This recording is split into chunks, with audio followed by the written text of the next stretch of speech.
If you've been watching our channel for a little while, you will know that we are currently in the process of selling our Grand Design 312 BHTS that we have been in for 4 years. And we're going to start the search for our next rig. Yay! Now, we've put some criteria together that we're going to go through with you. So for two reasons. One is this should help anyone else buying an RV. Yep. And two, we're hoping for some feedback from you of things maybe we haven't thought about. Good shout. Right, let's roll the intro and we'll jump in. It really makes me wonder. Yeah, it makes me wonder. Ooh, I wonder. Ooh, I just wonder.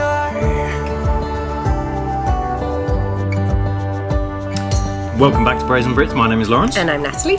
And like we just said, we have been living in our Grand Design 312 BHTS for about 4 years now. Little bit of a lie because we do have a home base in Florida. So if you are new here, thank you for joining us. Yep. We're going to go through our process of looking for our next rig. Now, this is interesting because there are so many compromises that you have to think of when buying a rig. But having lived in this one for 4 years, I think we have a pretty good idea of what we like and don't like and how we want to change our way of travel. Priorities have changed over the last 4 years. Exactly. Now, one of those things is that this rig is too big. Yes. I mean, it's been fantastic, but there are compromises you make with a big rig. We can't get into certain parks. You can't get in certain parks, especially the state parks. I'm not going to tow it. Natalie won't tow it because it's too big. It's just not as nimble, things like that. So we would like to kind of Compact everything a bit more without losing things like, you know, storage. Now, this goes back to the compromises you make, right? Yes. You go for a smaller rig, you have less storage. I know it sounds stupid. You go for a smaller rig, you have less weight. Yes. Which is a good thing. True. And so there's all these different compromises that you have to think about. And so we have got a list of things, our priorities, that we're going to focus on over the next coming weeks when we're looking for rigs. And we're going to see... we're going to score them. Yeah. For each rig that we do, we're going to score them and see where it falls on our priority list. And then hopefully, after a few weeks of searching, we should have a pretty good idea from my scoring system of which one we should buy. It's going to do graphs and spreadsheets and stuff, aren't you? I am. And that is where we're going with this. So we were going to do this behind the scenes, right? So it was this big surprise and we're going to show you what we bought. Sorry, surprise! But... No, I mean, we were just going to say, here's our new rig. Ta-da! Yeah, no, but we thought it would be important to take you along because I know there's so many other people who do this. Yeah. Either they've bought the wrong rig or something like that. So hopefully this will help anyone looking to buy their first rig or if they're replacing their next rig. Yes. So the first thing is, just to set the scene, we don't know whether we want a smaller travel trailer, a smaller fifth wheel, a Class C, a Class B, a B+, a C+, a Class A, a truck camper, which... I think it's too small, but we will try and find some just to see if we could. And so we really don't know. Yeah. The one thing we do know is... actually, let me start with the list first, and then I'll get onto the point, because it's a very important point for us. So the first one is price. Yes. Right? We are not made of money. Everyone has their budget. We kind of know what our budget is. I do have an F-250 truck that we tow this travel trailer. I do not want to sell that at all. I don't want to tow that. So that's a compromise we're going to have to yeah, this is something... I love my truck. It's useful for everything. When we're back at our home base, it's tip runs. It has 5 seats, so it can be used like a car. Throw kayaks in there. It's 4x4. We can put the kayaks in. The truck is just fantastic. I don't think I'd ever not have a truck, so I do love my truck. We just don't need that truck. Shh. Anyway. Price. Price is a big thing. Yes. Okay, so we have to work within our budget. Yes. We would prefer not to take out finance because it's expensive on RVs. So I know a lot of people do, but we prefer to stay away from that. So that obviously brings our price down. If we find the best rig possible, then perhaps we'll reconsider that. But price is a big thing. Quality is another second thing. We love the quality of the Grand Design. We do love the quality, but that went downhill over COVID, and everything is just a little bit rubbish. A little bit crappier. Yeah. Since COVID. Yeah, luckily this is a pre-COVID model, so we've been very lucky with this. But we do... Are we avoiding new builds, or are we going pre-COVID? Don't know. This is what we need to figure out, whether we want something new or pre-owned. Probably pre-owned, because that goes back to the price thing. Valid. So quality is a big thing, and there are different manufacturers, and I'm not going to call them out, but people have said things like Thor's aren't good. There's loads of but then you have, then the Brinkleys were breaking at the show, but apparently they are good. They're great quality, but then if we go for something like a Class A, the Tiffins are amazing, but they're crazy expensive. Yeah, true. So, you have to compromise. Another compromise. Yeah. All right. Attractiveness. Yeah, I don't like the. I know we have one, but I feel like the cream RVs look old now. Really? Yeah, I like the white and the stark. Oh, like the Brinkleys and the Alliances. Yeah, I think they just look very modern and crisp. I just think this yellow tannish looks old on RVs now. Yeah, and but you're talking about the travel trailer thing, and I kind of agree with you. But in a couple of years' time, the white ones are going to look old because they'll go back to tan probably. True. But also there's things about this, like it really annoys me that the Class C's are built on the E-Class chassis of the Fords typically. Yes. And they've never updated the front end. It looks like a truck from 1997. I don't understand it. They need to upgrade it. I love the look of my truck, the F250. It's 2019. They could have your fancy ass truck with a nice, crisp, clean, wrinkly back end. Well, we should just start making our own RV. Anyone want custom build? Yeah, we could easily do that, like no problem. So attractiveness is a big thing. Also the logos, and it's all cosmetic stuff, but it does make a difference. Yes. Okay, so that's that one. Okay, here's the big one: ease of transport. Mm-hmm. Now, this is what we're trying to improve. We have a huge travel trailer.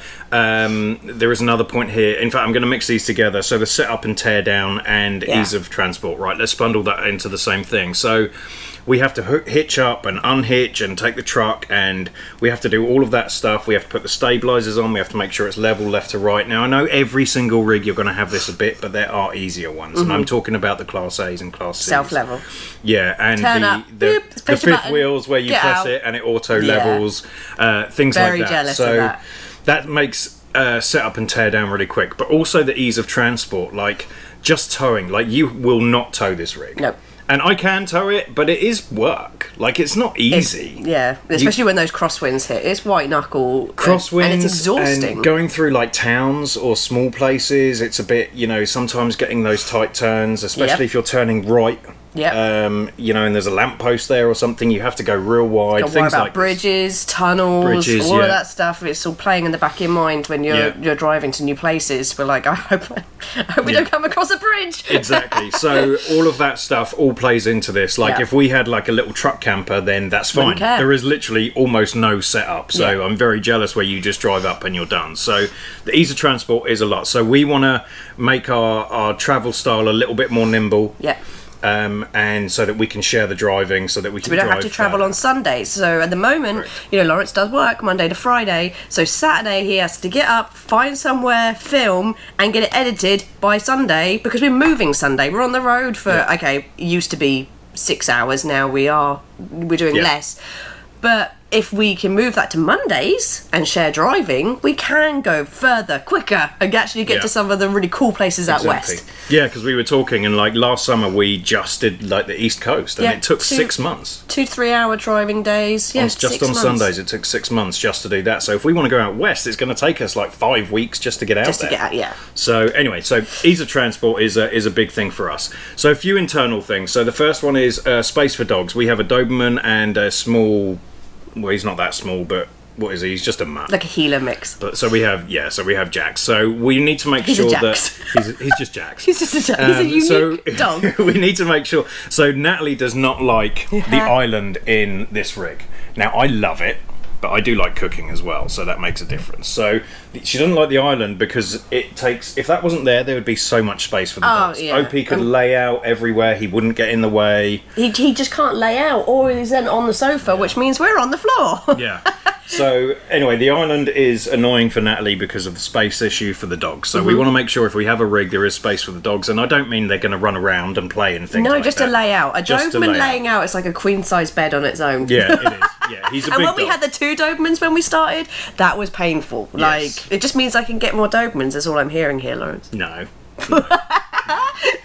All right, so another thing for me is the outside storage. We have things like the Blackstone. I have a toolkit. I have We black have tank stuff. the black tank stuff, because we have a box that we keep in the truck, so if we're not towing the truck or we're not taking the truck, we need space for that. Mm-hmm. I think people underestimate the outside storage requirements, because we do have a bunch of stuff that we need. Mm-hmm. So things like the truck camper, that's why it's too small, because there's no way. There's just no the dog outside fence storage. alone. Where would that go? Yeah, true. We have that dog fence. Yeah. That doesn't even fit in this rig. That goes in the truck. So there's a lot of things there. So outside storage is a big deal. Just for information, the outdoor kitchen I don't care about. Oh, absolutely. There are things we just do not care about as well. Like I don't even want an outdoor kitchen. Never mind. And dinette. Now, weirdly, don't get me wrong. We are very much at home. We sit down at a table to eat our dinner. We don't particularly like eating off our laps, but honestly, when we're travelling, we eat outside on the picnic benches so often. Yeah. And I mean, some of the other ones we've looked at do have like little sides that flip up to eat, and we stand up and eat. A lot of as the time, well. we just stand up and eat. Yeah. So I'm thinking that's again really not a necessity. Not a big deal. No. Yeah. And a lot of people rip these dinettes out and just turn it into a little desk. Or something. I'm surprised we didn't. All right, so another thing that we struggle with, especially in this rig, is inside space for socialising. Now, there's been a few times. One, you think when you're camping you're going to be outside the whole time, but there's a few things that stop you from doing that. Mosquitoes. One, rain. Yeah, one is mosquitoes and bugs. Yeah. Two is if it's raining, yes, you have the awning, but it's a few times we've sat out in the rain, but not very much. The other one is after hours. There's a lot of RV parks we've been to where we've wanted to stay up and have a few drinks, especially when your sister was out, when Steph was out. 10 o'clock, quiet time. And so we have to come into the rig. Now, I'm just going to show you quickly. So here is our rig. This is perfect for when it's just us, because we can sit here and we can watch TV and the dogs can be here, and we have some seats here. But if you're trying to socialise with more than two people... So you and Steph sat there and I was sat like this, trying to watch the TV. This is not comfortable. So me and Steph were here and Natalie was here, but even if we have friends out, they get the sofa, we end up just standing here, which is fine for a couple of an hour half an hour or so, but... Or the other thing, put the camp chairs out. We try and put camp chairs, but the island takes up all the room. Yeah. So anyway, we're trying to sell this rig, so we shouldn't really be talking about this. But that is an issue. We would like it a place where we can socialise inside the RV. So at least having sofas opposite each other, or some way of putting camp chairs or something. Yes. So it doesn't happen that often because it's normally just us, but we always make friends on the road and people come in. Jonathan and Beckett, that was another time we hung out with them for a few nights and we were trying to hang out in here. So alright, so space for socialising. Alright, and then off-grid capabilities. Some rigs, especially the fifth wheels or the C classes, have generators, which means that if you're camping at a Walmart, if we want to travel quickly, we can just turn the generator on. Natalie meant to say winery. or boondockers welcome, stuff like that. Then we have, some rigs have a generator, or do they have battery banks and solar? Yeah. Even if it's just for the lights and stuff, really, that's all we need. Yep. So off-grid capabilities, TV placement. I kind of just mentioned this. This doesn't seem like a big deal, but I like the TV opposite the chair. Yeah. Okay. Because we're just like everyone else. There is some days, especially if it's a rainy day, I will work all day and then we'll just watch TV at night, or watch a movie, throw a series on, something like that. Yep. And so we like it opposite rather than having to look up to the side. Yes. So that's don't just want to crook your neck. Thing. Exactly. And then the other one is the teardown, set up and teardown, which we already talked about. So yes, we did. Yeah. So anyway, they are our requirements. Is there anything that we've missed? And hopefully, I know we rambled on some of these points, but I'm hoping that and we didn't discuss people... all the things that are non-requirements as well, because otherwise this video would be like 22 minutes.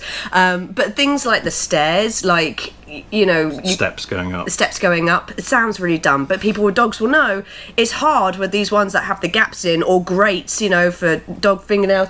The floor vents, that's immediately no for us. Vents, yeah. So there's little things like that we need to think about as well, especially like say for the dog people. There's little other requirements that we have to think about. There is all those little things, but again, it's compromise, and so sometimes the quality. Like if you want a high quality, then you pay a lot of price and you don't have floor vents. I don't know, those DMV things. I know, I was surprised with the DRV suites. They have floor vents. DMV, no one wants to go to the DMV. I know, we walked in with like these like $500,000 rigs and we're like, It's floor vents. No. You get the dust and nastiness in there. Oh, right, okay, right. So we rambled, but so we're hopefully, if this is your first rig, these are the things that we found are important to us. I'm sure people are like, really? But everyone has their own differences. So I suggest if you are going RV shopping, if you're brand new to RVs, I would suggest just go and look around. Oh, yeah. And figure out what you like and don't like, and then you can figure that out. The next step is to figure out, just because you like that island in the middle, do you really need it? Like, are you overpaying for that, or do you need that much space? Like, do you need a washer dryer? Do you need a washer dryer? Well, thank you, GoPro, for overheating. So, thank you for watching. We hope this was helpful. And we do appreciate all your comments and suggestions and things. You've already, lots of people have already messaged us on certain things, and we have had a look at those, so thank you for that. Yep. But if you like this, don't forget to like, subscribe, so you can follow along on our purchasing adventure. Hopefully we'll do some really cool rig tours and try and figure out exactly what we want. But so don't forget to share if you know anyone who might find this useful. Hit the thanks button. Natalie loves it when you do that. And if you'd like to come to Braziere and see some of the behind the scenes stuff, which we've been slacking on again, we'll get some membership stuff up there as well.